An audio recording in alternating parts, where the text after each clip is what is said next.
नमस्कार प्रिय सनातनी साथियों, स्वागत है आपका एक और नए वीडियो में। इस वीडियो में हम लोग सीखने वाले हैं उपनयन संस्कार कैसे कराते हैं। जी हाँ, एक यह वीडियो देखिए, इसमें आप कहीं भी उपनयन संस्कार कराने वाले हैं तो आप एकदम विधिवत तरीके से पूरे विधिवत तरीके से आप उपनयन संस्कार करा सकते हैं। देखिए, उपनयन संस्कार आज के समय में बहुत पंडितों को नहीं कराने आता है। जी हाँ, ये सच्चाई है और सीखना भी बहुत लोग नहीं चाहते हैं। लेकिन अगर आपके अंदर इच्छा है उपनयन संस्कार सीखने की तो इस वीडियो को पूरा देखिएगा, क्योंकि उपनयन संस्कार एक ऐसी विधि है, या कह सकते हैं 16 संस्कार में एक ऐसा संस्कार है जो बहुत जटिल है। हमारे पूर्वजगण कहते थे चंडी, मुंडी और कंडी, या अगर यह तीन किसी को कराने चला आया तो वो एक अच्छा आचार्य होता है। इन तीनों में एक है उपनयन संस्कार, ठीक है, जिसको हम लोग कंडी यानी कुशकंडिका कहते हैं और साथ में इसको उपनयन संस्कार भी कहते हैं। तो चलिए एकदम एक वीडियो देखिए, थोड़ा सा लंबा वीडियो होगा लेकिन पूरा आपको उपनयन संस्कार बढ़िया से समझ में आएगा। चलिए ले चलते हैं आपको एक शानदार पीडीएफ पर। देखिए, सबसे पहले आपको समझना होगा उपनयन संस्कार कराने के लिए इस मंडप का ये जो विधि व्यवस्था है, इसको अगर आप समझ गए तो आपको उपनयन संस्कार कराने में विशेष दिक्कत नहीं होगी। देखिए, सबसे पहले क्या है, यहाँ जो गौरी गणेश कलश इत्यादि जो पहले से स्थापित होता है कथा मटकोर इत्यादि में, उसके पश्चात उसको ला करके यहाँ रख दिया जाता है मंडप में। और एक ये हाथी सेट आप देख रहे होंगे, ठीक है, ये बहुत जगहों पर होता है, कुछ जगहों पर नहीं होता है। तो अगर आपके तरफ होता हो तो ये मातृका पूजन के समय ही इसको यहाँ स्थापित कर दिया जाता है, तो इसको आप यहीं पे रखवा देंगे। उसके पश्चात ये आप देखिए पूजन की सामग्री यहाँ पे सामने लगी हुई है, नैवेद्य है यहाँ पे, और उसके बाद चंदन अक्षत पुष्प इत्यादि जो कुछ भी पूजन सामग्री है, पान सुपारी, ये सब यहाँ पे लगा हुआ है। यजमान के लिए एक जलपात्र यहाँ पूजन करने के लिए, और उसके पश्चात हवन कुंड। ये देखिए, हवन कुंड को इसमें विशेष तरीके से समझना होगा, क्योंकि पूजन सामग्री आप थोड़ा इधर उधर हो सकता है, लेकिन हवन की जो सामग्री होगी उसको अगर विधिवत तरीके से नहीं समझेंगे तो फिर आपको उपनयन संस्कार कराने में बहुत कठिनाई होगी। चलिए इसको और डिटेल में समझने के लिए यहाँ पे हमने हवन कुंड को लगा दिया है। देखिए, ये लोहे का कुंड है जो हम लोग गए थे कराने एक जगह उपनयन संस्कार दिल्ली में, तो वहां पे यह मिला हुआ था। लेकिन आप कुंड का प्रयोग कीजिए, जो कुंड आपके पास उपलब्ध हो। अगर कुछ भी नहीं उपलब्ध है तो आप मिट्टी का कुंड भी निर्माण कर सकते हैं, ठीक है। सबसे पहले इस कुंड को देखिए ध्यान पूर्वक। कुंड के बगल में कौन कौन सी सामग्री है, यहाँ ब्रह्मा कुशा की स्थापना की गई है, ठीक है। हमने डिस्पोजल ग्लास में डाल दिया है, लेकिन अगर मिट्टी का पात्र उपलब्ध हो तो उसमें चावल डाल करके इस प्रकार से ब्रह्मा कुशा की स्थापना यहाँ पे कर देनी है। और उसके पश्चात आप देखेंगे तो ये दो पात्र यहाँ रखा हुआ है, ठीक है। ये जो इधर वाला पात्र है ये प्रोक्षणी पात्र है, और ये इधर वाला पात्र जो है इसको प्रणीता पात्र कहते हैं, ठीक है। बगल में अक्षत रखा हुआ है, और यहाँ पे घी की कटोरी और सुरुआ रखा हुआ है, ठीक है, समझ गए। यहाँ हमने कुंड के सामने भोग भी लगा दिया है भगवान के लिए, और कुशा के चारों तरफ कुंड के चारों तरफ कुशा बिछी हुई है, ठीक है। कुंड के चारों तरफ कुशा यहाँ पे बिछा देना है आपको, ठीक है। इतना जब कर देंगे तो ये आपको पात्र दिख रहा होगा छोटा छोटा, ये है शीतोदक और उष्णोदक। शीतोदक में क्या होता है, जल होता है, मक्खन दही इत्यादि होता है, और इसमें हल्दी दही इत्यादि मिला करके रखा जाता है, ठीक है। ये शीतोदक उष्णोदक यहाँ पे आपको व्यवस्थित कर लेना है। उसके पश्चात एक छुड़ा यहाँ पे रखते हैं, ठीक है। छुड़ा किस लिए, वो हजाम ठाकुर जी रखते हैं छुड़ा, यहाँ पे छुड़ा रख लिया जाता है, और इसी पर 9 जगह गोबर का पिंड रखा जाता है, ठीक है। उसका क्या आवश्यकता होगा ये हम आगे की जब पढ़ने लगेंगे तो आपको समझ में आएगा। ये सब यहाँ पे व्यवस्थित कर लेना है, और कौन कौन सी सामग्री लगेगी बीच बीच में हम लोग जानते रहेंगे, ठीक है। इस चार्ट को आप समझ लिए, एक बार इसको और गौर से देख लीजिए। और यहाँ पे आपको दिखाई दे रहा होगा एक पीढ़ा लगा हुआ है, ठीक है। डिटेल में देखने के लिए इसमें मैं बता देता हूँ, ये कुंड के सामने यहाँ पे देख रहे होंगे एक पीढ़ा लगा हुआ है, जिसमें एक आचार्य जी यानी कि जो ब्रह्मा का जिनका वर्ण होता है वो यहाँ बैठते हैं। किस में है, उत्तर की तरफ मुख करके ये बैठते हैं, ठीक है। तो वो भी मैं बीच में जहाँ वर्ण होगा वो मैं आपको बताऊंगा। देखिए, सभी मंत्रों का उच्चारण मैं नहीं करूंगा, केवल आपको विधि बताऊंगा। अगर मंत्रों का उच्चारण आपको सीखना है विधिवत तरीके से किसी भी प्रकार का, तो आप हमसे कर्मकांड कक्षा में जुड़ सकते हैं। इस नंबर पर मैसेज कीजिए, पता कीजिए कि अभी कौन सा बैच चल रहा है, उसमें ज्वाइन कीजिए, आपको सभी प्रकार का मंत्र पढ़ाया जाएगा। या यूट्यूब प्रीमियम से जुड़ सकते हैं, वहां भी सारे मंत्र को पढ़ाया जाता है, केवल यहाँ विधि बताई जाएगी, पूरे डिटेल में ध्यान पूर्वक देखिए। चलिए, अब ये जब हम समझ गए तो आपको सबसे पहले देखना होगा कोई बढ़िया सा पद्धति। पद्धति कौन बढ़िया है, हम लोग इस्तेमाल करते हैं आचार्य शिवदत्त मिश्र जी की एक पद्धति है उपनयन संस्कार पद्धति। देखिए, ये सब जो पद्धतियां हैं आपको जटिल लग सकती है, लेकिन अगर आप इसको समझ गए तो आपके लिए ये बहुत आसान है, बस समझने का फिर है। जटिल कुछ नहीं होता है, बस हम समझते नहीं हैं तो हमें जटिल लगने लगता है। ठीक है, तो ये शिवदत्त मिश्र जी की पुस्तक है। अगर इसका पीडीएफ चाहिए अथवा पुस्तक चाहिए आपको यह, तो इस नंबर पर मैसेज कीजिए, पुस्तक भी आपको डाक के माध्यम से भेज दिया जाएगा। ठीक है, चलिए अब हम लोग आगे बढ़ते हैं। सबसे पहले देखिए क्या होता है, यहाँ पे उपनयन की सामग्री दी हुई है, ये आप अपने हिसाब से इसको देख लीजिए और समझ लीजिए। आगे हम लोग बढ़ेंगे तो सबसे पहले होता है शुभ मुहूर्त में चूड़ाकरण पहले होता है। देखिए उपनयन संस्कार में क्या होता है, इसमें 5 संस्कार एक साथ कराए जाते हैं। चूड़ाकरण यानी जिसको मुंडन भी हम लोग कहते हैं, कर्णवेध यानी कान छेदने की जो विधि होती है वह होता है, उपनयन संस्कार होता है, वेदारंभ और समावर्तन होता है। तो अगर केवल आपको उपनयन संस्कार कराना है, चूड़ाकरण कर्णवेध नहीं कराना है, तो आप यह छोड़ सकते हैं। आगे जब वीडियो बढ़ेगा तो सिर्फ उपनयन संस्कार समझ लीजिएगा। लेकिन हम लोग जो कराते हैं अभी के समय में ये पांचों संस्कार एक ही साथ होते हैं। तो इन पद्धतियों में उपनयन पद्धति में पांचों संस्कार दिया हुआ है। ठीक है, यहाँ पे स्पष्ट लिखा हुआ है कि पुत्र के उत्पन्न होने के 1 वर्ष या 3 वर्ष के भीतर मुंडन संस्कार किया जाता है। अगर वह नहीं हुआ है तो यहाँ पे वो कराया जाएगा। ठीक है, सबसे पहले देखिए यहाँ पे जब वो बैठ जाएंगे दोनों आदमी, देखिए बैठेंगे कैसे यजमान वो भी आप समझ लीजिए। यहाँ पे आपको मैं बता दे रहा हूँ वो बैठेंगे कैसे और उनका आसन कैसे होगा, वो भी हमने यहाँ पे लगा दिया है आपको समझाने के लिए विधिवत। ये आपको दिखाई दे रहा होगा, चित्र को गौर से देखिए। ये जो है इनको आचार्य कहते हैं। आचार्य कौन से, जो उपनयन देंगे बालक को उनको आचार्य कहते हैं। ठीक है, तो ये आचार्य जी यहाँ बैठते हैं और उनके दाहिने साइड में बटुक महोदय यानी कि जिनका उपनयन संस्कार कराना है वो उनके दाहिने साइड में बैठेंगे और एक पंडित जी यहाँ एक साइड में, एक पंडित जी यहाँ बगल में, यजमान के बाईं तरफ एक पंडित जी यहाँ बैठेंगे जो सभी सामग्रियों को देंगे, जिनको होता जी कहते हैं या फिर सहायक पंडित जी कहते हैं, जो यहाँ बैठेंगे सामग्रियों को देने के लिए। ठीक है, इसी प्रकार की विधि व्यवस्था कर लेनी है।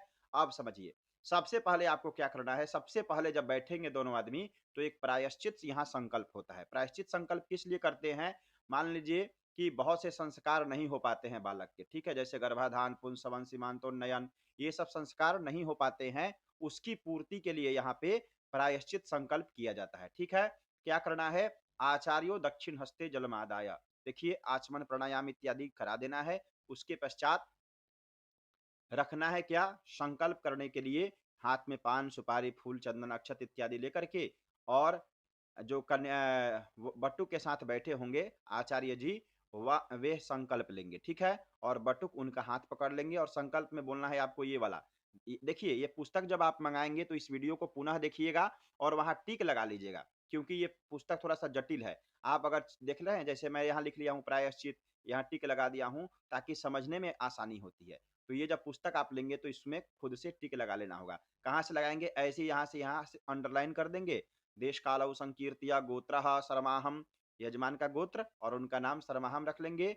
मम अस्य कुमारस्य, ठीक है, अस्य कुमारस्य, एक बटुक हो तो यह ध्यान रखिए कभी भी एक बटुक हो तो अस्य कुमारस्य, दो बटुक हो तो अणयो हो कुमारयो हो, और बहुत सारे बटुक हो तो ईसाम कुमाराणाम। ये आप ध्यान रखिए, कहीं भी संकल्प कराइएगा जैसे गोत्रा शर्मा हम बोल लेंगे यजमान जी, मम अस्य कुमारस्य, एक बटुक है तो, दो बटुक है तो अनयोहो कुमारयोहो, तीन या उससे अधिक बटुक है तो ईशाम कुमाराणाम। ठीक है, इस प्रकार से इस उच्चारण कर लेना है। गर्भाधान, पुंसवन, सीमांतोन्नयन, जात कर्म, नामकरण, निष्क्रमणान, निष्क्रमणा, अन्नप्राशन, चौल कर्मांतराणाम संस्काराणाम कर्मलोप निमित्तम प्रायश्चित्तम यथासंख्याकम गो निष्क्रयभूतम द्रव्यम रजतम चंद्रदैवतम यथा नाम गोत्रेभ्यो ब्राह्मणेभ्यो दातुम हम उत्सृजेत, बोल करके वो पंडित जी के हाथ में संकल्प दिलवा देना है। इसके पश्चात विधिवत तरीके से आचमन कराइए। जो शुरुआती पूजन विधि होती है, आचमन प्राणायाम शरीर शुद्धि दिशा शुद्धि, ये जो आपको शुरुआती पूजन विधि है ये सभी को पता होता है, वो सब यहाँ पे दिया हुआ है। आप उस विधि से करा करके स्वस्ति वाचन कराना है। ठीक है, यहाँ स्वस्ति वाचन दोनों आदमी के फूल अक्षत हाथ में देते हुए स्वस्ति वाचन कराइए, और स्वस्ति वाचन करने के पश्चात तब संकल्प होता है। ठीक है, संकल्प करने से पहले आपको एक चीज यहाँ पे ध्यान देना है। क्या ध्यान देना है, आपको जो बटुक है जिनका उपनयन, बटुक जब मैं कहूं तो समझ जाइए कि जिस बालक का उपनयन होने वाला है उसको बटुक कहा जाता है। ठीक है, तो मैं बटुक ही कहूंगा। ठीक है, तो बटुक महोदय को आपको क्या करना है, कहना है कि जाइए अपने माता जी के गोदी में बैठ जाइए। गोद समझते हैं, माँ के गोद में बैठना है और उन्हें प्रणाम करके उनसे आशीर्वाद लेना है। कहिए कि हे माता जी, मैं आज उपनयन संस्कार करने जा रहा हूँ, आप हमें आज्ञा दीजिए उपनयन संस्कार करने की। तब माता जी उन्हें दुलार करते हुए आज्ञा देती है कि ठीक है बालक, ठीक है बाबू, जाओ आप उपनयन संस्कार करो। ठीक है, उनके गोद में बैठ करके वो आज्ञा लेकर के वटुक महोदय आते हैं, बैठते हैं। उसके बाद संकल्प आपको कराना है। ठीक है, संकल्प में आपको वही श्रीमद् भगवतो महापुरुषस्य ये सब बोलते हुए, और जब गोत्र पर आएंगे, संकल्प वाला वीडियो सब कुछ मेरे चैनल पर उपलब्ध है। केवल आप सर्च कीजिए शानदार संकल्प कैसे सीखे आसान ज्ञान, मेरे चैनल पर से आ जाएगा। गौरी गणेश पूजन कैसे कराएं आसान ज्ञान आ जाएगा। शुरुआती पूजन विधि कैसे कराएं आसान ज्ञान, ये सब आपको पता होना चाहिए, तभी आप उपनयन संस्कार करा पाएंगे। ठीक है, तो उसके बाद संकल्प यहाँ पे किया जाता है किस चीज का? सबसे पहले जो संकल्प होता है वो चौल कर्म का। चौल कर्म का यानी कि वो मुंडन संस्कार का। तो सबसे पहले अक्षत जल ले लेंगे और कुछ द्रव्य इत्यादि लेकर के जो बटुक के बगल में आचार्य जी बैठे हैं वो ले लेंगे और बटुक उनके हाथ के नीचे हाथ लगा देंगे और बोलना है कैसे? देश कालव संकीर्त्या गोत्रः, उनका गोत्र नाम यहाँ रख लेंगे, शर्माहम वर्माहम इत्यादि जोड़ लेना है। सपत्नी को हम यहाँ नहीं जोड़ेंगे क्योंकि यहाँ पत्नी नहीं बैठती है। ठीक है, केवल अकेले बैठते हैं आचार्य जी। ठीक है, यहाँ पे जोड़ना है अस्य कुमारस्य, एक बालक है तो, दो बालक है तो अनयोहो कुमारयोहो, और तीन या उससे अधिक बालक हैं तो येषाम कुमारा नाम। बीज गर्भ समुद्भवैनो निबर्हणेन बलायुर्वर्चो भीर्वृद्धि व्यवहार सिद्धि द्वारा श्री परमेश्वर प्रीत्यर्थम चौल कर्म अद्यवा करिष्ये, या स्वः या अद्यवा करिष्ये, इतना बोल देंगे। तदंगत्वेना, अब स्वस्ति पुण्य आवाचन ये सब नहीं बोलना है, आपको सीधा बोलना है तदंगत्वेना मंडपस्थ या पूर्वावाहित गणपत्यादि देवी देवताम नाम पूजनम अहं करिष्ये। ठीक है, अगर स्वस्ति पुण्यावाचन मातृका पूजन ये सब क्योंकि पहले ही हो गया होता है तो ये सब करने की आवश्यकता नहीं है, सीधा बोलेंगे गण तदंगत्वेना गणपत्यादि मंडपस्थ देवी देवता पूजनम अहं करिष्ये।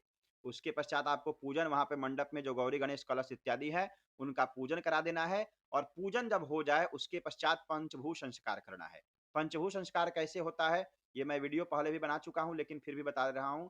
इसमें होता क्या है कि ये आपको हवन कुंड यहाँ पे दिखाई दे रहा होगा, चलिए यहाँ ऊपर मैं बताता हूँ। यहाँ पे हवन कुंड दिखाई दे रहा होगा, तो इसमें क्या होता है पंचभूत संस्कार में? कुशई ही परिसमूहिया, यानी कि ये कुशा ले लेना है, उसको लेकर के बहारना है। ठीक है, कहाँ बहारना है? इस कुंड के अंदर। ठीक है, 3 बार कुशा से लेकर के नीचे से ऊपर की तरफ यानी पश्चिम से पूरब की तरफ 3 बार बहार दे और उस कुशा को ईशान कोण में इधर फेंक देना है। ठीक है, तान कुशान ईशान्याम परित्यज्य, इसमें थोड़ा जल से या गोबर से लेपन कर देना है। फिर उस पर श्रुआ रख करके इस प्रकार से 3 लाइन खींचना है। ठीक है, 3 लाइन खींचना है। अगर कमेंट आप करेंगे तो मैं पंचभूत संस्कार पर वीडियो बना दूंगा। ठीक है, तीनों लाइन पर से थोड़ा सा मिट्टी उठा करके पुनः ईशान कोण में छोड़ देंगे और जल लेकर के इस पर डाल देंगे तो ये पंचभूत संस्कार हो जाएगा। ठीक है, यहाँ हिंदी में भी लिखा हुआ है, आप समझ लीजिए। उसके पश्चात जब पंचभूत संस्कार हो जाए तब यहाँ ब्रह्मा जी का वर्ण होता है। ब्रह्मा जी का वर्ण होता है यानी कि जो ब्रह्मा जी होंगे कहाँ बैठेंगे? वही पीढ़े पर जो मैं यहाँ बताया था ना आपको, यहीं पे ब्रह्मा जी बैठते हैं। एक पंडित जी यहाँ बैठा देना है पंडित जी को, और आपको यह वर्ण करा देना है। वर्ण कैसे कराएंगे? हाथ में अक्षत जल रुपया इत्यादि लेकर के, और यह संकल्प करना है। और देश कालव संकीर्त्या गोत्रः शर्माहम, सपत्नी को हम नहीं बोलेंगे क्योंकि यहाँ पत्नी नहीं बैठती है। अस्य कुमारस्य चूराकर्ण कर्मणि एभिर वरम द्रव्यैहि अमुक गोत्रम, यहाँ पे पंडित जी का गोत्र, अमुक शर्मानम पंडित जी का यहाँ पे नाम, ब्राह्मणम ब्रह्मत्वेन त्वामहम वृणे, इतना बोल करके दे देंगे और पंडित जी बोलेंगे वृतोष्मी। ये हो गया।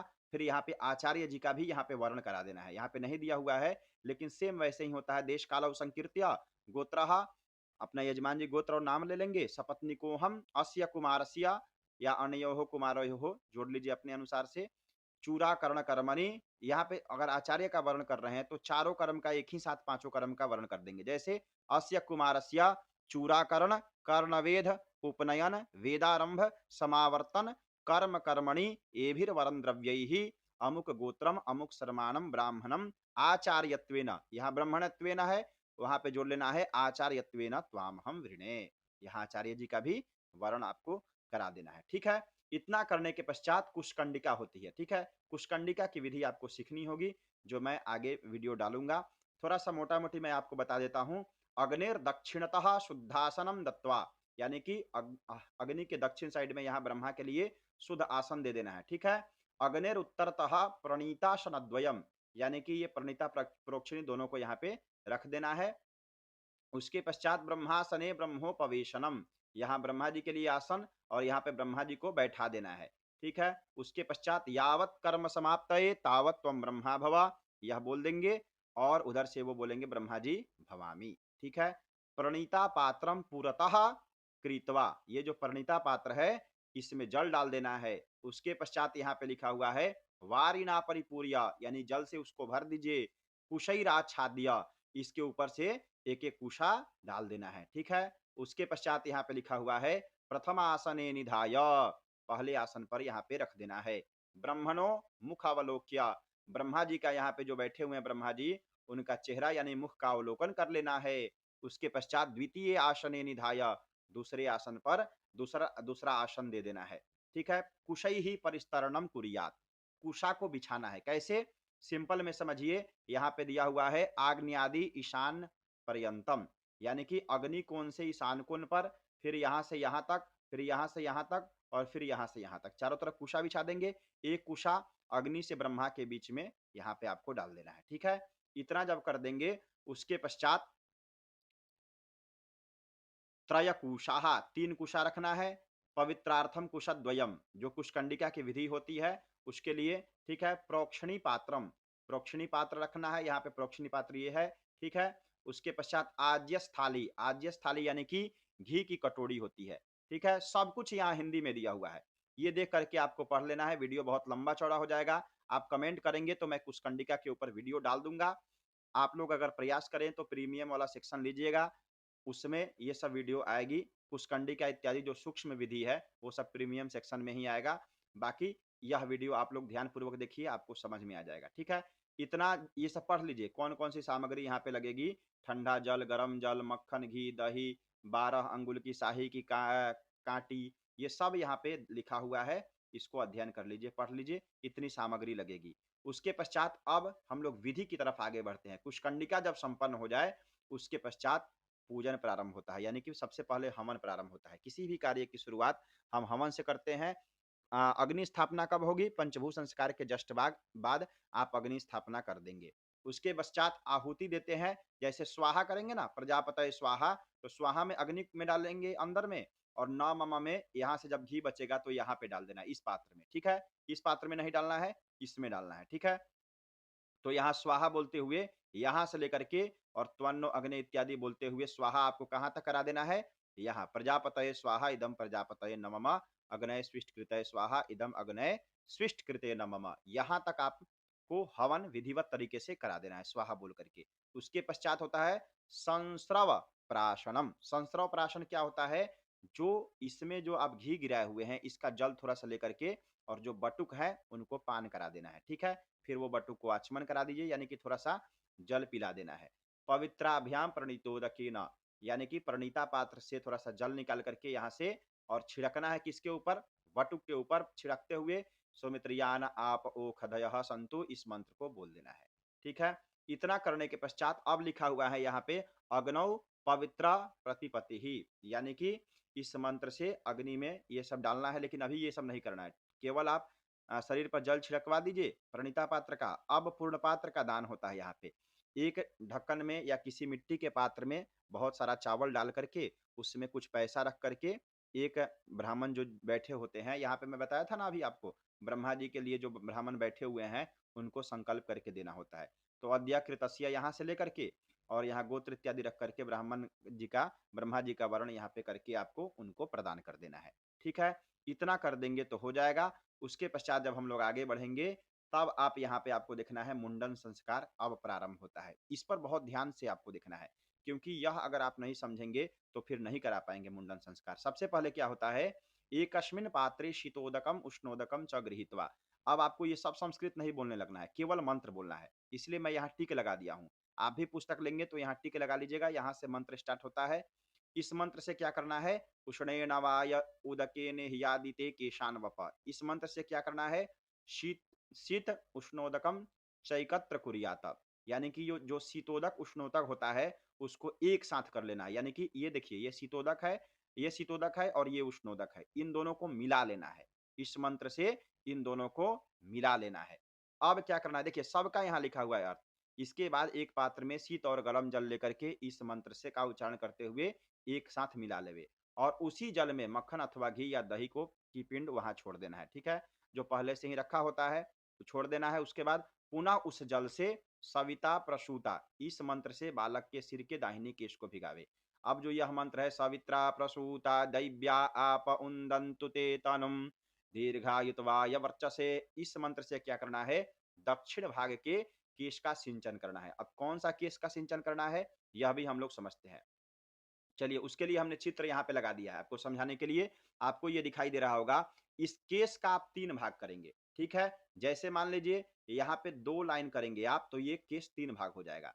तो ये दक्षिण भाग हो जाएगा, ये मध्य भाग होगा और ये उत्तर का भाग होगा। इसको आप डिटेल में समझ लीजिए। ठीक है, ये कौन सा भाग होगा, ये दक्षिण भाग, ये बीच वाला मिडिल भाग और ये उत्तर का भाग होगा।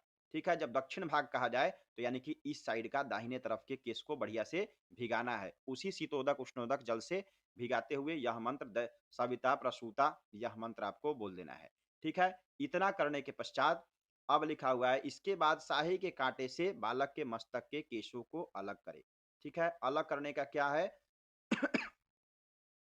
शाही का जो कांट होता है, कैसा कांट होता है वह भी समझ लीजिए। आपको यहाँ पे दिखाई दे रहा होगा शाही का कांट, ये इस प्रकार का शाही का कांट आपको मिलेगा। इस कांटा से क्या करना है, बालक के केश को 3 भाग में कर लेना है। जो मैं अभी थोड़ी देर पहले आप लोगों को बताया हूँ दक्षिण उत्तर वाला सिस्टम, वैसे ही इस केश को 3 भाग कर लेना है। ठीक है, यानी कि 2 जगह लाइन करेंगे ना तो 3 भाग हो जाएगा। उस शाही के कांट से कर लेना है और मंत्र कौन सा बोलना है, ओम यहाँ पे दिया हुआ है, हाँ, त्रेनिया शिलिल्या केशान, इस मंत्र से ओखधे त्रायस्वत नहीं, इस मंत्र से तो कुशा लगाना है, ऊपर में ही दिया होगा मंत्र। ठीक है, हाँ, सविता प्रसूता इस मंत्र से क्या करना है, इस मंत्र से जल और एक मिनट हाँ, इस केश को भिगाना है। ठीक है, उसके बाद कांटे से मस्तक के केशों को अलग कर लेना है। उसके पश्चात ओ खधे त्रायस्वधिते मई नगुंग हिगुंग शेहि इस मंत्र से 3 कुशा उस अलग किए हुए केश के मध्य में रखे। अब देखिए यहाँ पे जो ये केश आप अलग किए हैं, इसके मध्य में इसको भी 2 भाग में करना है। ठीक है, यानी कि दक्षिण भाग का भी ये पूरे केश का समझिए 9 भाग करना है। जैसे आप किए 1 भाग 2 भाग, फिर इसका 2 भाग करेंगे, फिर इसका 2 भाग करेंगे, फिर इसका 2 भाग करेंगे। तो ये जो सबसे पहला भाग होगा इसमें कुशा सटाना है। कुशा सटाना यानी कि 3 कुशाओं को रक्षा सूत्र से बांध करके और यहीं पे केश में सटाना है और मंत्र यहाँ पे बोलना है। ठीक है, यह मंत्र बोलना है, ओ खधे त्रायस्वधिते मई नगुंग हिगुंग सीही। इसे क्या करना है, इस मंत्र से 3 कुशा अलग किए हुए केश के मध्य में रखना है। अब शिवोनामा इस मंत्र से क्या करना है, लोहे के छुड़े का स्पर्श कराना है, यानी कि लोहा का छुड़ा जो होता है उसको हाथ में ले लेना है। यहाँ पे सबका मंत्र दिया हुआ है, इस पर टिक लगा लीजिएगा आप। ठीक है, उसके पश्चात निवर्तयाम या इस मंत्र से आपको क्या करना है, इस मंत्र से छुड़ा को बालक के केश के पास लेकर के जाना है। ठीक है, जब केश के पास लेकर के जाएंगे, या बहुत से आचार्यगण क्या करते हैं, कहते हैं कि छुड़ा को उल्टा सटाइए, तो वो उल्टा पहले सटाते हैं। उसके पश्चात सीधा करके और इस मंत्र से ये ना जे नावपत सविता छुरेण सोमस्य राज्ञो वरुणस्य विद्वान तेन ब्रह्मणो वपदे दमस्यायुख्यंजरदष्टिर्जथा सत, इस मंत्र का उच्चारण करते हुए केस को काट लिया जाता है। काट करके रखना कहाँ है, वही जो मैं आप लोगों को पहले बताया था, एक गोबर का जो 9 पिंडा रखा गया है उसी के ऊपर कुशा सहित उस केश को रख देना है। ठीक है, इसके पश्चात 2 बार बिना मंत्र के वही प्रक्रिया करनी है। कौन सी प्रक्रिया, सबसे पहले थोड़ा सा जल वही मिलाया हुआ जल लगा देंगे, उसके बाद फिर शाही के कांटे से 1 भाग कर देंगे, उसके बाद कुशा सटाएंगे, फिर छुड़ा लेकर के और पहले उल्टा फिर सीधा करके उस केस को काट लेंगे। इतना करके 2 बार और कर देना है, तो 3 भाग हो गया। 3 प्रक्रिया हो गई, यानी कि दक्षिण भाग का काम यहाँ पे संपन्न हो गया। अब कौन सा भाग बच गया, अब बीच वाला भाग और उत्तर भाग, तो उसका मंत्र है, क्योंकि 2 बार बिना मंत्र के और पहली बार मंत्र सहित किया जाता है। इतना करेंगे। उसके पश्चात दिया हुआ है यहाँ पे पश्चिम भागस्थ, यानी कि पश्चिम यानी समझिए बीच वाले भाग के केस का वैसे ही कार्य करना है। फिर कैसे करना है, यहाँ पे लिखा हुआ है कि सावित्रा प्रसूता इस मंत्र से केश को पहले भिगो लेना है। सब मंत्र यहाँ पे दिया हुआ है।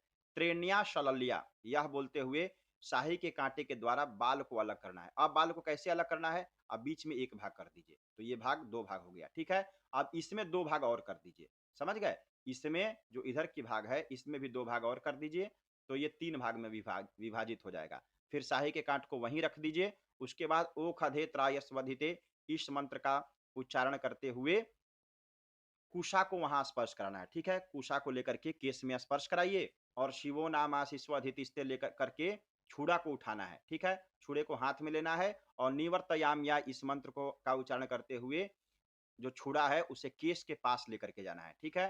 केस के पास लेकर के जाएंगे और अंत में त्रायुखं जमदग्ने है कश्यपस्य त्रायुखम्मा इस मंत्र का उच्चारण करते हुए केस को काट लेना है और रखना है कहाँ? उसी गोबर वाले पिंड पर।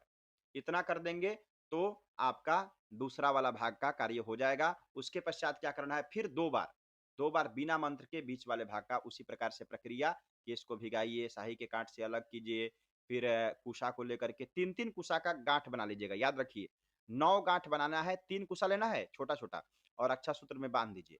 ऐसे करके कितना बनाना है? 9 बना लेना है। 9 बार जो केस काटा जाएगा सभी में कुशा लगा करके पहले छुड़ा सटाइए और फिर मंत्र पढ़ते हुए काट लीजिए और 2 बार बिना मंत्र के, यानी कि शुरुआती के तीनों बार मंत्र पढ़िए और उसके बाद जो दो दो बार बोला जाएगा, जैसे ये दक्षिण भाग में 2 बार बिना मंत्र के, मिडिल भाग में दो बार बिना मंत्र के और लास्ट में 2 बार बिना मंत्र के, और पहली बार मंत्र बोलना है। समझ में आ गया होगा आपको?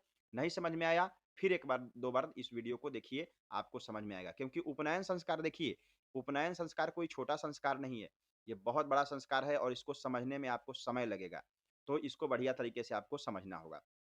उसके पश्चात इतना जब हो जाए, अब उत्तर भाग को मैं बताया था ना, अब उत्तर भाग को भी वैसे ही करना है। पहले क्या करना है? आपको थोड़ा सा जल लगा देना है सविता प्रसूता इस मंत्र से। उसके बाद शाही के कांटा का स्पर्श कराना है त्रेनिया शललिया बोलते हुए।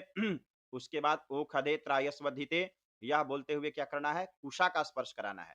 फिर ठीक है, फिर शिवो नाम आशीस्वधितिस्ते यह मंत्र बोलते हुए लोहे के छुड़ा को उठाना है और निवर्तयाम्या बोलते हुए लोहे के छुड़े को वहां स्पर्श कराना है केस के बगल में, और ये ना भूरिश चौरा दीवन यह मंत्र बोलते हुए केस को काट लेना है, ठीक है। एक बार काट के उसी फिर गोबर वाले पिंड पर डाल दीजिए और 2 बार फिर बिना मंत्र के इस भाग को काट लेना है। इतना करेंगे तो आपका मुंडन का जो ये कार्य है वह संपन्न हो जाएगा, ठीक है। सबका हिंदी यहाँ पे लिखा हुआ है, इस पुस्तक को मंगाएंगे तो आपको बहुत आसानी होगी, ठीक है। नंबर डिस्क्रिप्शन में दिया हुआ है, वहां से ले लीजिए नंबर। अब आप संपर्क कीजिए या वीडियो में भी दे दिया जाएगा, आप बीच बीच में दिखाई दे रहा होगा आपको नंबर, इस पर संपर्क कीजिए, आप पुस्तक घर बैठे मंगा सकते हैं। अब आपको देखिए यहाँ पे क्या करना है, आपको यह बोलना है अक्षणवम वप, कहना है हजाम को वहां बुलाइए, नापित को बुलाना है और आचार्य जी क्या करेंगे? छुड़ा को लेंगे और ये जो बटुक का मस्तक है इस पर 5 बार घुमाएंगे हाथ को, ठीक है। जैसे नहीं देखते हैं उछरूंगा जाता है, परिक्रमा किया जाता है मस्तक पर, वैसे ही छुड़ा को घुमाना है और वो छुड़ा को लेकर के किसको दे देना है? आचार्य जी जो होंगे बटुक के बगल में बैठे हुए, पंडित जी आचार्य जी नहीं, बट मैं आचार्य कहूं तो समझ जाइए कि जो बटुक को जनेऊ देने के लिए बैठे हुए हैं यज्ञोपवीत, उन्हीं को आचार्य कहा जाता है। वो आचार्य जी क्या करेंगे? वो ले लेंगे और बोलेंगे क्या कि देखिए हजाम ठाकुर जी, हमारे कुल के रीति के अनुसार विधिवत तरीके से बटुक का मुंडन कीजिए और ध्यान रखिए कि यहाँ किसी प्रकार से कटे छटे नहीं उसके मस्तक पर, ठीक है। समझा करके वहां दे दीजिए। अब आपका कोई काम नहीं है, आप थोड़ा देर विश्राम कीजिए, तब तक वो बैठेंगे, वो जा करके अपने आप मुंडन उधर कर देते हैं। वहां एक दो विधियां होती है स्त्रियों की, वो वहां कराया जाता है, विधियां होती है समझ लीजिए, नहीं तो यहाँ पे भी आपको गड़बड़ हो जाएगा। जब बटुक महोदय जाएंगे केस छिलवाने तो वहां एक पीला कपड़ा नीचे बिछा देते हैं हजाम, और वहाँ फुआ जो होती है, बुआ लोग बच्चे की, वो लोग आती है और वहाँ पे वो केसों को रोकती है। अगर नहीं आ रही है तो आप कह दीजिए कि बुआ लोग को आ जाइए, वहाँ बटू का मुंडन होने जा रहा है, तो वो लोग अपने आकर के रोकती है और वहाँ पे कुछ नेग इत्यादि दिया जाता है। उसके पश्चात जब मुंडन हो जाएगा, अब मुंडन में यहाँ दो चीज है, एक चीज ध्यान रखना है कि अगर पहले मुंडन संस्कार हुआ है तो सीखा नहीं रखते हैं, अगर पहले मुंडन संस्कार नहीं हुआ है तो पूरे सीखा को काट लिया जाता है, ठीक है। और अगर हो गया है तो सीखा रखा जाता है। लेकिन एक और चीज देखना है कि वहाँ की जो कुल रीति है उसके अनुसार पूछ लीजिए कि यहाँ कैसा सिस्टम है। अगर आपके तरफ सीखा रखा जाता हो तो रखिए, नहीं तो पूरे सीखों को उतरवा देना है। और लास्ट में यानी कि जब 1.25 महीना हो जाता है उसके बाद सीखा रखा जाता है।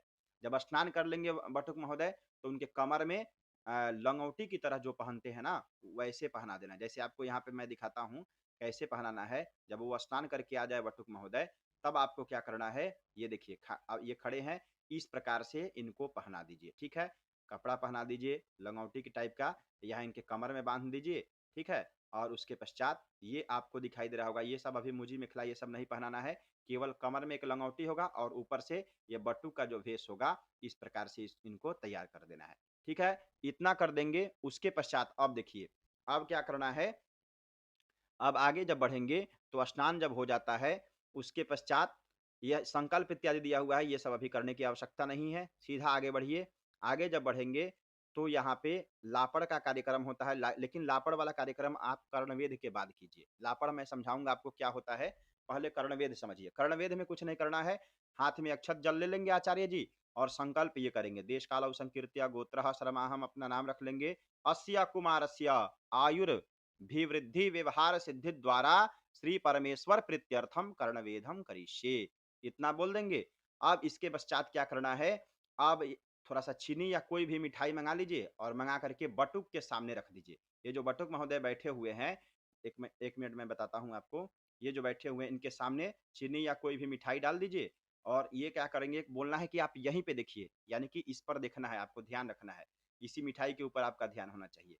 और उसके पश्चात आपको क्या करना है, उसके पश्चात इनका कर्णवेध करना है, यानी कि शाही का जो कांट आपको बताएं थोड़ी देर पहले, उससे आचार्य जी क्या करेंगे, पहले दाहिने कान में सटाएंगे थोड़ा सा, और फिर बाएं कान में सटाएंगे, और पंडित जी मंत्र कौन सा बोलेंगे, भद्रांकर्णेभिः शृणुयाम देवा, यह मंत्र, और वक्ष्यन्ति वेदागनिगन्ति कर्णम प्रिय गुं शाखायं परिकस्वजाना, ये मंत्र का उच्चारण पंडित जी करेंगे। और पहले दाहिने कान का छेदन किया जाएगा, फिर बाएं कान का, भावना होती है वहां सटाया जाता है, वो छेदन करने की आवश्यकता नहीं है, सटा देंगे। और जैसे ही वो हटाएंगे, पंडित जी एक्टिव वहां रहेंगे, एक्टिव रहते हुए क्या करेंगे, दोनों में रोली चंदन लगा देंगे। ठीक है, ये जो दोनों कान है, यहाँ पे थोड़ा थोड़ा चंदन लगा देंगे, लाल लगना चाहिए, जैसे लगना चाहिए कर्ण वेद हुआ है, यानी कि कान का छेदन हुआ है, इतना कर देंगे। उसके बाद जो मिठाई है वो वहाँ के उपस्थित छोटे छोटे बच्चों में बंटवा दीजिए, उसे खाना नहीं है। ठीक है, बट्टू के सामने जो मिठाई रखा हुआ है वो वहाँ के जो छोटे छोटे बालक हैं उनको दिलवा देना है। अब जब ये कर्णवेद हो जाए, अब यहाँ से उपनयन संस्कार प्रारंभ होता है। अब ध्यान रखिए, अगर केवल आप उपनयन कहीं भी करा रहे हैं तो यहाँ से विधि को समझिए, नहीं तो अगर आप सब मिला करके करा रहे हैं, ये सब जो कि ज्यादातर प्रचलित यही विधि है, जो पांचों संस्कार यहीं पे होता है, तो आप पहले से ही करेंगे वैसे ही।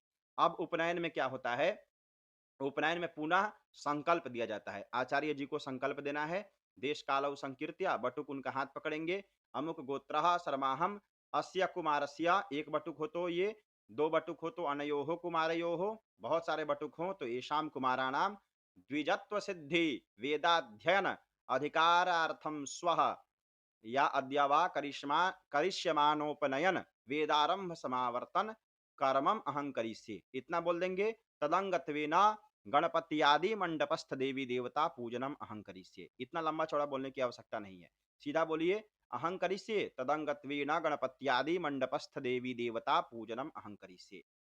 अगर आप चाहें तो केवल उपनयन करा रहे हैं तो यहाँ मातृका पूजन कराइए, आप पुण्यवाचन करा सकते हैं, यहाँ पे आयुष मंत्र पाठ इत्यादि, ब्राह्मणों का वर्ण इत्यादि यही कराएंगे। ठीक है, इतना करने के पश्चात तब गणेशाम्बिका कलश का पूजन, केवल उपनयन करा रहे हैं तो यहाँ कराएंगे, नहीं तो पहले ही हो गया है तो फिर कराने की कोई आवश्यकता नहीं है। संकल्प हो गया। अब चलिए हम लोग आगे बढ़ते हैं। ये सब कलश का पूजन इत्यादि यहाँ पे दिया हुआ है, ये विशेष समझने की आवश्यकता नहीं है। एक मिनट, यहाँ देखिए, अब यहाँ पे जब गौरी गणेश कलश पूजन हो जाए तो यहाँ पे एक संकल्प होता है। संकल्प कैसा, अगर मान लीजिए किसी बटुक का उपनयन का समय बीत चुका है, जो 15 साल 17 साल 20 साल पर जो जनेऊ करते हैं उपनयन संस्कार, तो यहाँ पे एक संकल्प होगा। अगर समय नहीं बीता है तो यह संकल्प करने की आवश्यकता नहीं है, हाथ में अक्षत जल लेकर के और तब यह संकल्प किया जाता है। ओम अद्यादेश कालौ संकीर्त्या गोत्रः शर्माहम अस्य बटुकस्य कालातिक्रम दोष परिहारार्थम प्रजापत्यत्रयम गो निष्क्रय भूतम द्रव्यम रजतम चंद्रदैवतम यथा नाम गोत्रेभ्यो ब्राह्मणेभ्यो विभज्य दातुम अहमुत्सृजेत, ये प्रायश्चित संकल्प होता है। ये किस लिए होता है, अगर उनका उम्र बीत चुका है उपनयन का, तब ज्यादा उम्र हो गया है, तब यहाँ पे यह संकल्प किया जाता है। ठीक है, और एक और संकल्प यहाँ पे होता है, अगर मान लीजिए जो यज्ञोपवीत देने वाले हैं उनके लिए यहाँ पे प्रायश्चित संकल्प होता है। तो अगर आप पहले करा चुके हैं प्रायश्चित संकल्प तो यहाँ कराने की आवश्यकता नहीं है, नहीं तो एक यहाँ पे आप संकल्प ये वाला करा दीजिएगा। ठीक है, इतना जब हो जाए उसके पश्चात हम लोग आगे बढ़ेंगे। तो यहाँ गायत्री जप करने के लिए ब्राह्मणों का संकल्प होता है, यानी कि बहुत से आचार्यगण वहाँ पंडित जी लोग बैठे होते हैं, तो यजमान जी से संकल्प करा करके कुछ पंडित जी लोगों से गायत्री जप करवा देना है। ठीक है, यहाँ पे संकल्प दिया हुआ है, सब पढ़ा जाएगा, वीडियो लंबा हो जाएगा। आप कहिएगा तो इस पर पूरा सीरीज लंबा चौड़ा बना देंगे ताकि एक एक चीज आपको और समझ में आ जाए, लेकिन यहाँ मैं सीधा विधि बता रहा हूँ, आप समझते जाइए। यहाँ संकल्प करके पंडित जी लोग को गायत्री जप करने के लिए दे देना है। उसके पश्चात जब हम लोग आगे बढ़ेंगे तो यहाँ पे एक और संकल्प होता है। ठीक है, ये संकल्प कौन करते हैं? आचार्य जी करते हैं। अस्या बटुकस्या उपनयन पूर्वांग भूतम वपनम करिष्ये, यानी कि शिरः मुंडनम शिखा वर्ज्यम, यानी कि यहाँ पे एक और मुंडन होता है। अगर केवल उपनयन करा रहे हैं तो एक मुंडन यहाँ पे होगा। ठीक है, और अगर पहले हो चुका है तो यहाँ मुंडन कराने की आवश्यकता नहीं है, नहीं तो अगर केवल उपनयन करा रहे हैं तो यहाँ पहले मुंडन करा दिया जाएगा। ठीक है, यहाँ सब कुछ दिया हुआ है, आप इसके अनुसार उपनयन से पहले मुंडन करा दीजिए। बहुत से जगहों पर होता है कि यहाँ पे भी मुंडन होता है, लेकिन अगर चूड़ाकरण हो रहा है तो पहले ही मुंडन हो जाएगा, यहाँ करने की आवश्यकता नहीं है। बहुत से आचार्यगण क्या करते हैं कि ये जो बाल है इसका कुछ भाग छोड़ देते हैं, जैसे मुंडन हुआ तो यहाँ पे साइड में थोड़ा सा छोड़ देंगे या इधर छोड़ देंगे थोड़ा सा, और उपनयन के समय यहाँ पे इसको थोड़ा सा हटवा देंगे। तो ये विधि अगर होता हो आपके तरफ तो कराइएगा, नहीं तो अलग से नहीं कराइएगा। उसके बाद पंचभूत संस्कार इत्यादि पुनः दिया हुआ है, वो सब करने की आवश्यकता नहीं है, वो पहले ही हो चुका है। अब यहाँ पे क्या करना है, फिर एक संकल्प होता है। संकल्प यहाँ पे बहुत अधिक होता है, तो संकल्प आपको पुनः एक कराना है। यजमान जो बैठे हुए हैं आचार्य जी, उनसे अस्या बटुकस्या ब्राह्मण्याभिवृद्धि द्विजत्व सिद्धि सिद्ध्यर्थम वेदाध्ययन अधिकारार्थम च उपनयनम अहं करिष्ये, ये एक संकल्प करके सामने छोड़ देंगे। और उसके पश्चात क्या होता है, अब यहाँ पे देखिए, यहाँ पे दो तीन चीज थोड़ा सा समझना है। देखिए यहाँ पे क्या होता है कि जब वटुक स्नान करके आते हैं, यानी कि यहाँ पे जब मुंडन हो जाता है तो स्नान करके आते हैं, तो यहाँ पे मस्तक पर एक स्वस्तिक चिन्ह बनाया जाता है। ठीक है, बटु का जो मस्तक होता है, जैसे यहाँ पे बटु का आपको मस्तक दिखाई दे रहा होगा, मैं बता दूं, इस पर स्वस्तिक चिन्ह यहाँ पे एक निर्माण कर देते हैं। इनके मस्तक के ऊपर एक स्वस्तिक चिन्ह का निर्माण कर देंगे, और उसके पश्चात वो बैठ करके अग्नि कुंड के पास मनोज्योतिर से अग्नि कुंड की स्थापना इत्यादि कर देंगे, जो कि पहले ही हो चुका है। अब यहाँ पे थोड़ा सा समझाना है। आचार्य जी से कहिए कि आप बोलिए ओम ब्रह्मचर्य मागामी, क्या तुम ब्रह्मचारी बनोगे? बटुक से पूछिए आचार्य जी। तो जो आचार्य जी होंगे वो पूछेंगे, तो बटुक जी कहेंगे ब्रह्मचर्य मागाम, हाँ मैं ब्रह्मचारी बनूंगा और उसका आचरण करूंगा। ब्रह्मचर्य आशानी, यानी कि क्या ब्रह्मचारी का जो नियम होता है उसका पालन करोगे? तो बटुक जी कहेंगे हाँ मैं करूंगा उस नियमों का पालन। ठीक है, यहाँ पे थोड़ा सा समझा देना है, और आगे समझाने की विधि और आगे है। ठीक है, अब यहाँ पे क्या करना है, मेखला धारण कराना है। मेखला समझते हैं, यहाँ पे आपको दिखाई दे रहा होगा, यहाँ पे मैं आपको बताता हूँ, यहाँ बटुक पहने हुए थे उस समय मेखला, वही मेखला यहाँ पे धारण कराना है। एक मिनट, हाँ ये दिखाई दे रहा होगा, ये जो मूंज की रस्सी की बनी मेखला होती है, जो कि यहाँ चित्र में मैं एक और डाल दिया हूँ, इस प्रकार का मेखला होता है। अगर संभव, हाँ यहाँ पे देख रहे हैं, इस प्रकार का मेखला होता है, जो कि पंडित जी लोग जो उपनयन कराते हैं वो लोग रखते हैं। उस मेखला को यहाँ पे बटुक महोदय को यह मंत्र बोलते हुए जैनेन्द्राय बृहस्पतिर्वाचा, इस मंत्र से और इस मंत्र का उच्चारण करते हुए मेखला धारण करा देना है। ठीक है, अब मेखला जब धारण कर ले बटुक महोदय, उसके पश्चात क्या होता है, हाँ उसके पश्चात आचमन करा करके, और आचमन करा करके फिर संकल्प करते हैं। संकल्प किस चीज का? अष्टभांड दान। अष्टभांड आपको समझ में आ रहा होगा, मैं पहले भी बता चुका हूँ, या फिर यहाँ पे मैं दिखा दे रहा हूँ एक चित्र में आपको, अष्टभांड यहाँ दिखाई दे रहा होगा, ये देख पाएंगे आप। ये 8 प्रकार का पात्र रखा हुआ है। ये क्या क्या है इसको समझ लिए, इसी को अष्टभांड कहते हैं। ये पीछे मैं रख दिया हूँ ताकि वहां जगह नहीं था, लेकिन इसको सामने रख करके पूजन कराते हैं। बटुक के सामने लाइए, और ये 8 प्रकार का पात्र होता है, 2 4 6 8। इसमें क्या क्या होता है? फल होता है, यज्ञोपवीत होता है, सुपारी होता है और पैसा होता है। इसको रख करके बटुक के सामने रख देना है, और संकल्प करेंगे बटुक महोदय खुद, हाथ में अक्षत जल और दक्षिणा लेकर के, और देश काल संकीर्तिया यहाँ से लेकर के, और कहाँ तक संकल्प करना है, यहाँ तक दातो महम उत्सृज्य तक संकल्प कर लेंगे। और संकल्प करके उसके बाद अष्टभांड का क्या करेंगे, सभी पंडितों को वहां प्रदान करेंगे। यानी कि ये जो 8 प्रकार का पात्र रखा हुआ है, एक-एक बहुत जितने भी पंडित लोग उपलब्ध हैं, सबको एक-एक दे देना है। अब देखिए यहाँ पे हल्दी लगा देना है। हल्दी कहाँ लगाना है? बटुक के कमर से लेकर के कंधे तक। यहाँ मैं आपको बता रहा हूँ, थोड़ा इसको ध्यानपूर्वक देखिएगा। देखिए ये थोड़ा-सा जटिल तो है, लेकिन समझ जाएँगे तो आपको समझ में भी आएगा। तो यहाँ से लेकर के इनके यहाँ इस भाग से लेकर के इस भाग तक इस कपड़े के नीचे इनको रोली लगाया जा चुका है। तो यहाँ पे अष्टगंध से या हल्दी से यहाँ से लेकर के यहाँ तक बढ़िया तरीके से जनेऊ की आकृति बना देना है। उसके पश्चात क्या करना है? यज्ञोपवीत ले लेना है। एक जो पंडित जी होंगे वो यज्ञोपवीत दे देंगे। अब आपको यज्ञोपवीत को किसी पात्र में, जैसे मान लीजिए एक कटोरा हो या कोई पात्र रख करके सामने जनेऊ को वहां रखना है और जल छोड़ते हुए उसका प्रक्षालन करना है। आपो हिष्ठामयो भुवस्तान ऊर्जे, इस मंत्र का उच्चारण करते हुए उसको बढ़िया तरीके से धोना है, यानी कि थोड़ा सा जल का छिड़काव करना है। उसके पश्चात जो आचार्य जी होंगे उस यज्ञोपवीत को हाथ में लेकर के घुमाएंगे। ठीक है, घुमाएंगे और यह मंत्र ओम ब्रह्मज्ञानम प्रथमम पुरस्ताद, इस मंत्र का उच्चारण, तीनों मंत्र का नमस्ते रुद्रमन्यव तक, यहाँ तक तीनों मंत्रों का उच्चारण बढ़िया तरीके से यहाँ पे करा देना है। उसके पश्चात क्या होता है? न्यास होता है, यानी कि फिर उसी पात्र में रख देना है यज्ञोपवीत को और बाएं हाथ में अक्षत रखते हुए 9 बार अक्षत उस पर छोड़ना है। 9 बार अक्षत छोड़ते हुए क्या बोलना है?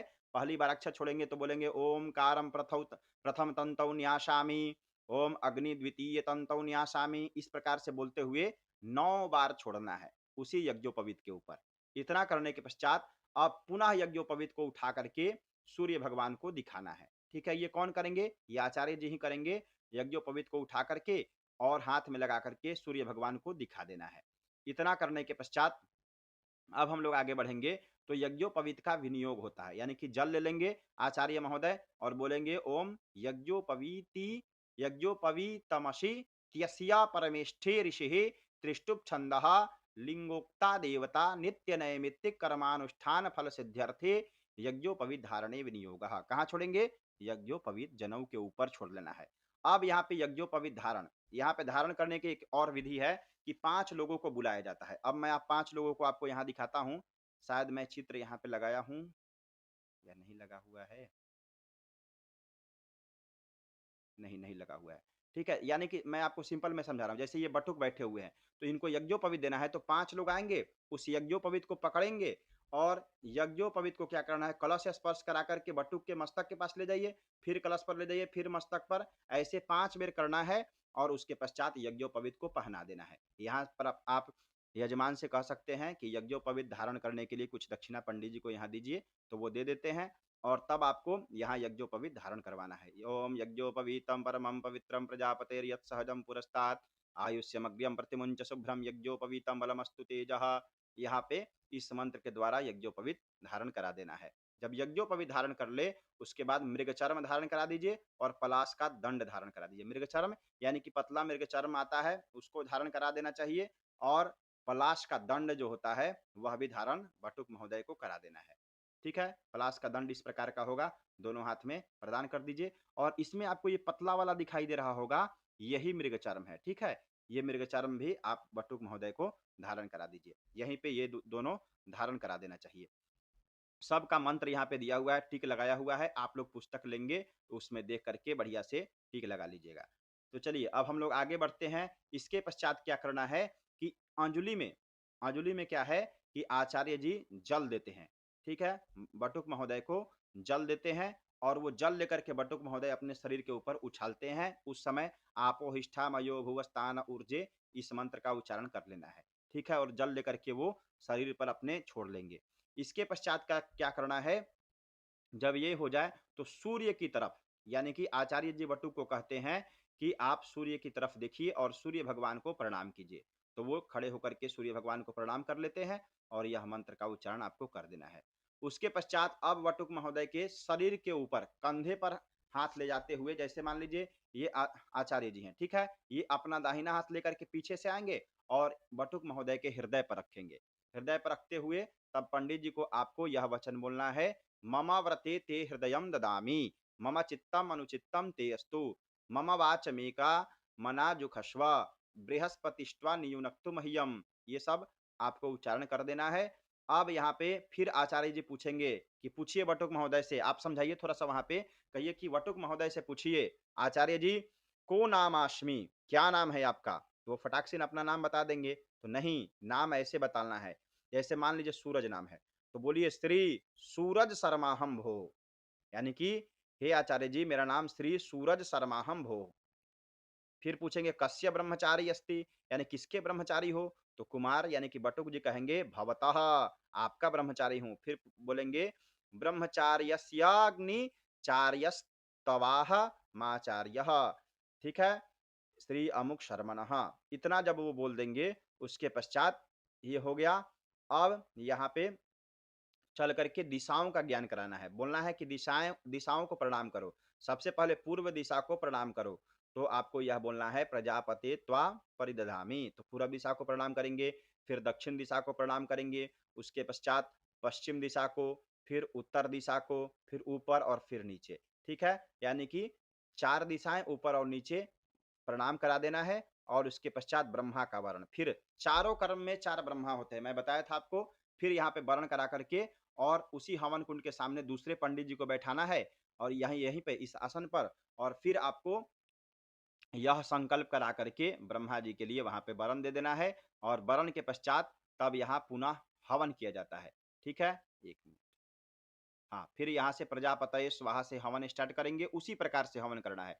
हवन की विधि थोड़ी ज्यादा होती है, और यहाँ तक हवन आपको करा देना है। फिर संस्वप्राशन कराइए, आचमन कराइए, और पवित्री धारण इत्यादि करा देना है, ठीक है। उसी प्रकार से जो पहली बार आपको बताए थे, उसी प्रकार से कराइए। और ब्रह्मा को पूर्ण पात्र, पुनः एक पात्र में चावल डाल करके, दक्षिणा डाल करके, और ब्रह्मा जी को यहाँ पे प्रदान करा देना है, ठीक है। वही विधि है, सेम टू सेम करा करके। और उसके पश्चात अब देखिए, अब कुछ नियम समझाना है बटुक महोदय को।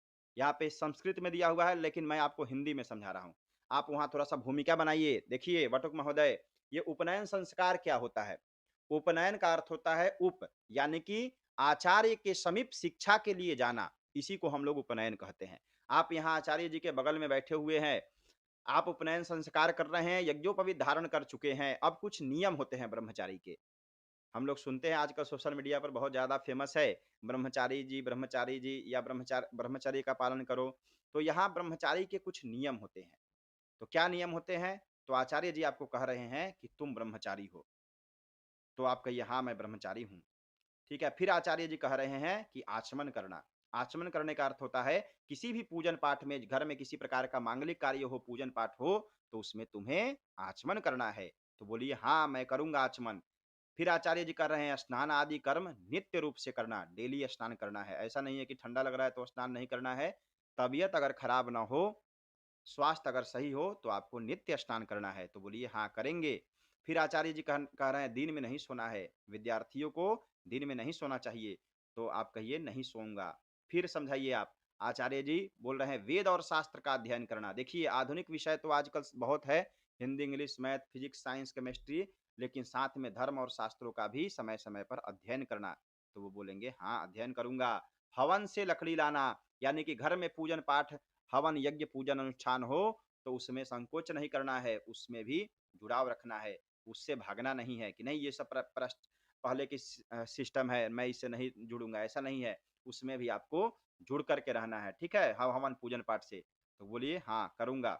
ये सब थोड़ा सा आपको यहाँ छोटा सा तरीका है, ये थोड़ा समझा दीजिए। उसके पश्चात जब हम लोग आगे बढ़ेंगे, तो एक थाली मंगा लेना है, ठीक है। थाली कैसा होना चाहिए? कांसे की थाली मंगा लीजिए एक, उस पर ओमकार पूर्वक, यानी कि ओम सहित गायत्री मंत्र को लिख दीजिए।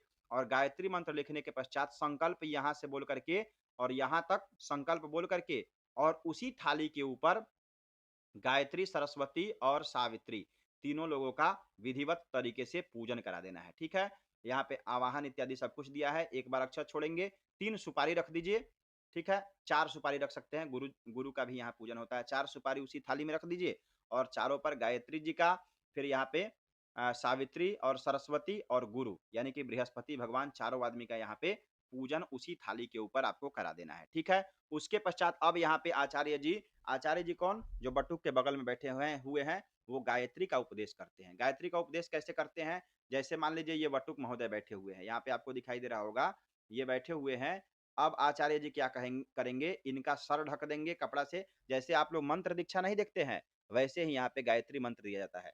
तो ये सर ढक करके पहले दाहिने कान में, फिर बाएं कान में गायत्री मंत्र आचार्य जी यहाँ प्रदान करेंगे। लिखा हुआ है गायत्री मंत्र देते समय ओंकार व्याहृति पूर्वकम प्रथम अक्षर, ठीक है, यानी कि भूर्भुवः स्वः यहाँ से लेकर के और फिर यहाँ तक मंत्र दे देंगे। ठीक है, आप सीधा सिंपल समझिए, 3 बार दाहिने कान में और 2 बार बाएं कान में मंत्र को दिलवा दीजिए। सिंपल में है, ओंकार पूर्वक बोल करके प्रथम भाग यानी कि यहाँ पे दिया हुआ है, पहले इस भाग को बोलेंगे, ठीक है, उसके पश्चात फिर दूसरा भाग और फिर तीसरा भाग। 3 भाग में गायत्री को विभाजित करना है। पहले 3 भाग में दे देना है उनके कान में और फिर बाएं कान में देना है। ठीक है, तो ये आप देख करके उस प्रकार से करा दीजिए। ठीक है, यहाँ सब कुछ हिंदी में लिखा हुआ है।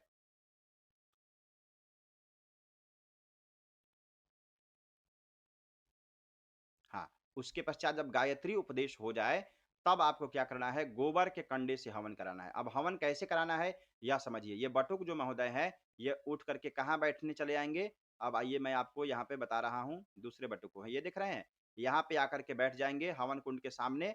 और तब गोबर के 5 कंडों से 5 गोबर का छोटा छोटा पात टुकड़ा लेकर के और ओम अग्नय सुस्रवः सुस्रवशम माम कुरु बोल करके एक बार, फिर दूसरी बार, फिर तीसरी बार, फिर चौथी बार, 5वीं बार बोल करके वो प्रदान कर देना है। ठीक है, कहाँ देना है, हवन कुंड में वो प्रदान कर देंगे। उसके बाद 3 लकड़ी से, 3 पलाश की लकड़ी या कोई भी लकड़ी हो, उससे 3 बार देना है। कैसे देना है, यह मंत्र बोलते हुए, स्वाहा बोलते हुए, तीनों लकड़ी को एक ही बार घी में डुबो करके और हवन कर देना है। ये बटुक महोदय ही करेंगे। फिर 5 गोबर के कंडे को लेकर के, ये 5 जो मंत्र लिखा हुआ है, 1 2 3 4 5, इस 5 मंत्रों से पुनः गोबर के कंडे को कंडे के माध्यम से यहाँ पे हवन करा देना है। इतना कराने के पश्चात अब हाथ को तपाना है। ये जो बटुक महोदय होंगे, ये हाथ जैसे तपा रहे हैं, इसी प्रकार से वो हाथ को तपाएंगे और आप ये सातों मंत्र बोल दीजिए। जब तक ये हाथ तपाएं, ये सातों मंत्र बोल दीजिए। अब अंग का स्पर्श करना है, यानी कि हाथ तपा करके और अपने अंगों में स्पर्श करेंगे। जैसे एक बार हाथ तपाए और बोले ओम अंगानि चमा आप्यंताम, जब आप बोले तो वो सिर का स्पर्श करेंगे बटुक महोदय। ठीक है, फिर आप एक बार यह मंत्र बोले ओम वाक्मचा आप्यताम, तो वो मुख का स्पर्श करेंगे। फिर बोले प्राणश्चमा आप्यताम, तो नासिका का स्पर्श करेंगे। चक्षुश्चमा आप्यताम, तो फिर नेत्र का स्पर्श करेंगे। श्रोत्रम चाप्यताम, तो कानों का स्पर्श करेंगे। ठीक है, यशो बलम चाप्यताम, तो दोनों हाथों का स्पर्श कर लेंगे बटुक महोदय। फिर ठीक है, उसके बाद पंडित जी से थोड़ा सा शुरुआत में त्रायुख निकाल करके बटुक महोदय के मस्तक पर लगवा देना है। अब यहाँ पे थोड़ा सा एक और विधि है, क्या करना है, बोलना है कि बटुक महोदय बोलिए हो मैं अमुक गोत्र, यानी कि अपना गोत्र रखिए, जो भी गोत्र हो, पराशर गोत्र, भारद्वाज गोत्र, अमुक प्रवरान्वितम, जो भी प्रवर हो, त्रिप्रवर पंचप्रवर यहाँ रखवा देंगे। अमुक शर्माहम भो वैश्वानर त्वाम अभिवादयेत, यानी कि हे वैश्वानर, मैं आपको प्रणाम करता हूँ। खड़े हो जाइए और दोनों हाथ से अग्नि देवता को प्रणाम कीजिए। खड़े होकर के अग्नि देवता को प्रणाम करेंगे। फिर आगे जब बढ़ना है तो फिर आपको समझाना है, बोलिए ओम अद्य अमुक गोत्र अमुक प्रवरान्वितम अमुक शर्माहम भो वरुण त्वाम अभिवादयेत, यह बोल करके आइए कलश के पास और वरुण देवता को प्रणाम कीजिए। तो ये खड़े होकर के कलश के पास आकर के वरुण देवता को प्रणाम कर लेंगे। ठीक है, उसके पश्चात फिर बोलना है ओम अद्य अमुक गोत्र अमुक शर्मा हम भो सूर्य त्वाम अभिवादयेत, फिर सूर्य भगवान को खड़े होकर के यहीं से प्रणाम कर लीजिए। उसी प्रकार से चौथी बार जो अध्यापक गुरु महाराज हैं आपके बगल में बैठे हुए हैं, दोनों हाथ से उनको प्रणाम कीजिए। जब इतना हो जाए, उसके पश्चात बटुक महोदय को भिक्षाटन के लिए भेजना है। अब देखिए, जब भिक्षाटन यानी कि भिक्षा लेने जाएंगे, तो यहाँ पे एक चीज आपको ध्यान रखना है। क्या रखना है कि जब भिक्षा लेने जाए तो इस प्रकार से बटुक महोदय को खड़े करा देना है। ये देख रहे हैं, ये काख में थोड़ा सा डंडी होना चाहिए, एक हाथ में छाता होनी चाहिए। ठीक है, और एक हाथ में पात्र होना चाहिए। वो भिक्षा वाला जो पात्र होता है वो लेकर के और माता जी के पास सबसे पहले जाएंगे और बोलेंगे क्या, भवती भिक्षाम देही। ठीक है, ये बोलेंगे तो माताजी से सबसे पहले ले लेना है, 5 बार लेंगे और अंतिम में वापस करा दिया जाता है। ये सब क्षेत्रीय विधि है, ये आप अपने अनुसार करा दीजिए। भावना ऐसी होती है कि एक ही परिवार में बार-बार भिक्षा के लिए बटुक को नहीं जाना चाहिए, तो वो बार-बार नहीं जाएँगे वहाँ, तो उनको वहाँ से वापस करवा देना है। ठीक है? 5 बार यहाँ भिक्षाटन आप करा दीजिए।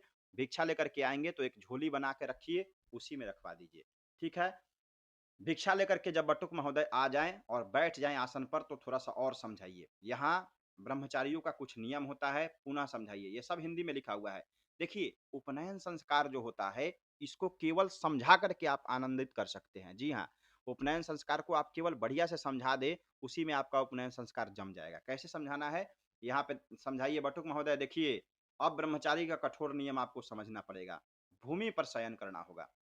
पहले के विद्यार्थीगण जब आश्रम में पढ़ने जाते थे, तो आजकल जो हॉस्टल में बेड मिल जाता है, बढ़िया पंखा मिल जाता है, एसी मिल जाता है, नहाने के लिए स्विमिंग पूल मिल जाता है, घूमने के लिए पार्क है, फुटबॉल खेलना है, बैडमिंटन खेलना है।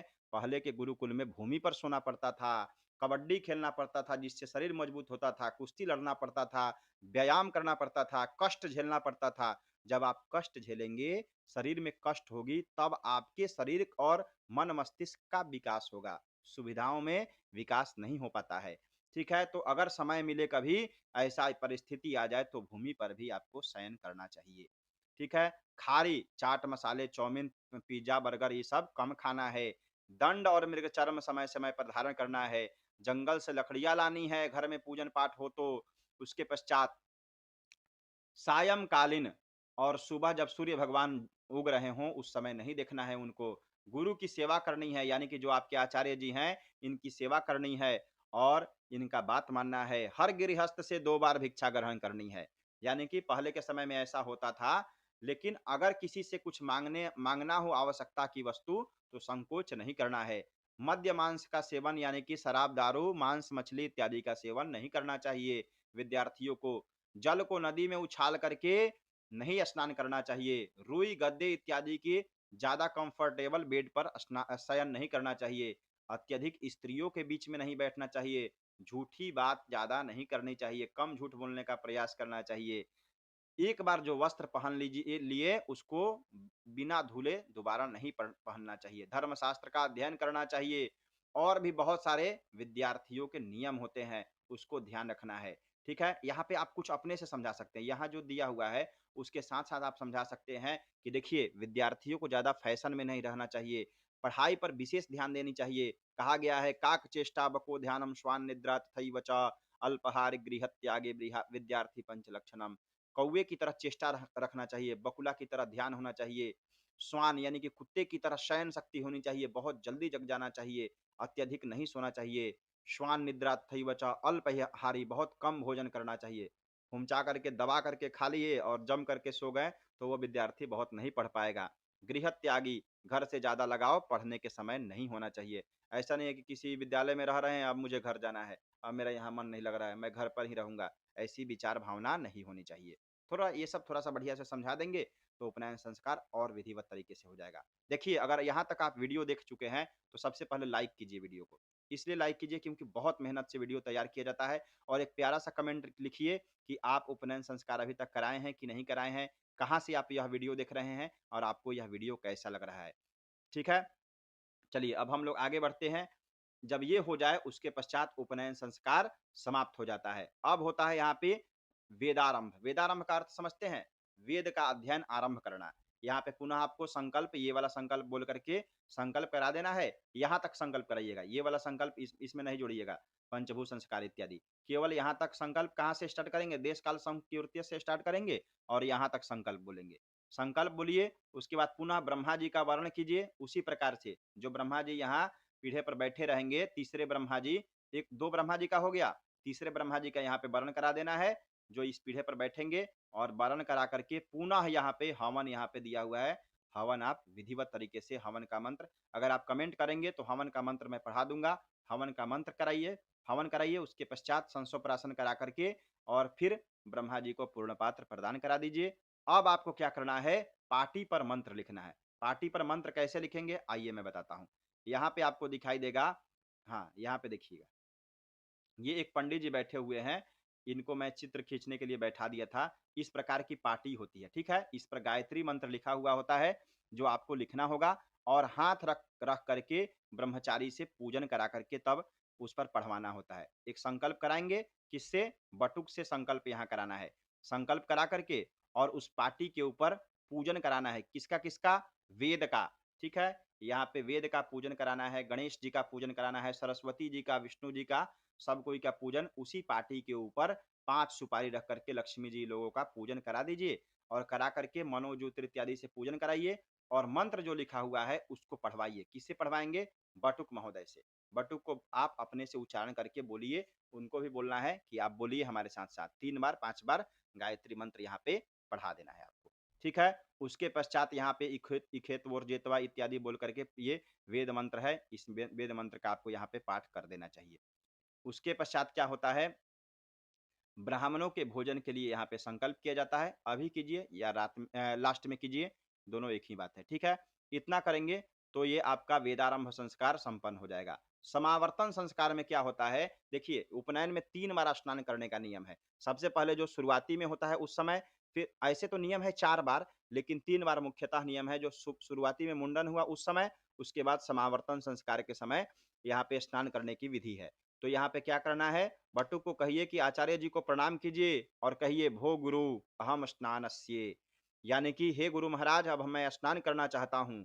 तो वो कहेंगे ठीक है स्नान कर लीजिए, या उस समय आपको कहना है रुकिए अभी लास्ट में एक ही बार स्नान कीजिएगा, अभी मैं जल छिड़क देता हूँ, ठंडी का दिन है, या फिर जब भी करा रहे हैं थोड़ा सा अभी मौसम गड़बड़ है, शाम का समय हो चुका है, तो एक ही बार स्नान कीजिएगा। तो थोड़ा सा जल पात्र में से जल लेकर के बटुक पर छिड़कवा दीजिए और तब यहाँ पे देश कालव संकीर्त्या यहाँ से लेकर के और फिर समावर्तन का यहाँ पे एक संकल्प किससे करा देना है, आचार्य जी से करा देना है। यहाँ पे संकल्प संकल्प करा करके और उसके पश्चात पुनः यहाँ पे ब्रह्मा का वर्ण कीजिए और ब्रह्मा का वर्ण करके चौथी ब्रह्मा का वर्ण कीजिए और उसके बाद फिर हवन की ये जो विधि है इस प्रकार से विधिवत तरीके से छंदोभ्यो हवन इत्यादि यहाँ से लेकर के करा करके और फिर ब्रह्मा को पूर्ण पात्र, चारों कर्म में 4 ब्रह्मा होते हैं, चारों को पूर्ण पात्र यहाँ पे प्रदान करा देना है। और कराने के पश्चात क्या करना है आपको, गोबर के कंडे के माध्यम से फिर यहाँ पे 5 बार आपको आहुति प्रदान करवा देना है। ठीक है। बटुक महोदय से उसी प्रकार से जो उस समय आपको बताए थे। और उसके पश्चात पुनः हाथ को तपाना है और पूरे अंगों का स्पर्श करना है, ये सब यहाँ पे लिखा हुआ है। ठीक है। पूरे अंग का स्पर्श पुनः करा दीजिए और फिर 5 कंडे के द्वारा हवन कराइए और हवन कराने के पश्चात शुरुआत से भस्म निकाल करके और लगा देना है और उसी प्रकार से फिर अग्नि देवता को प्रणाम कीजिए। उसके पश्चात फिर वैश्वानर अग्नि देवता को प्रणाम करेंगे और कलश को प्रणाम करेंगे, सूर्य भगवान को, और अपने गुरु जी को बटुक से खड़े होकर के प्रणाम करवा देना है। अब यहाँ पे क्या करना है, पल्लों से जल छिड़कना है, यानी कि 8 पात्र में यहाँ पे 8 पूर्वा जिसको कहा जाता है, 8 कुंभ यहाँ पे दिखाई दे रहा होगा आपको।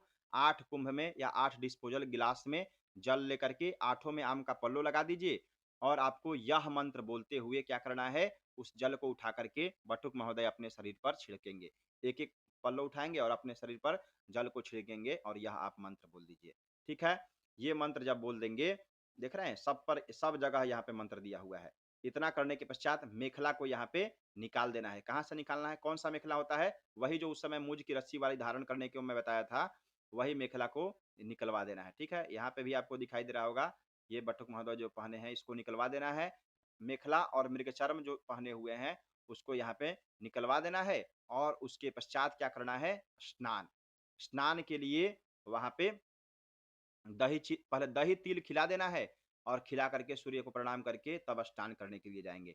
बटुक महोदय स्नान करेंगे, स्नान करके आएंगे। उसके बाद वहाँ का जो नियम है, कपड़ा लोग पहनाते हैं, बढ़िया से कपड़ा इत्यादि पहनवा दीजिए। पहले यज्ञोपवीत बदल दीजिएगा, वहाँ एक और नया यज्ञोपवीत पुनः पहनाते हैं और वहाँ जो लोग उपस्थित हैं वो लोग कपड़ा पहनाते हैं और थोड़ा बहुत यहाँ समझाया जाता है, तो ये सब समझाने की कोई विशेष आवश्यकता नहीं है।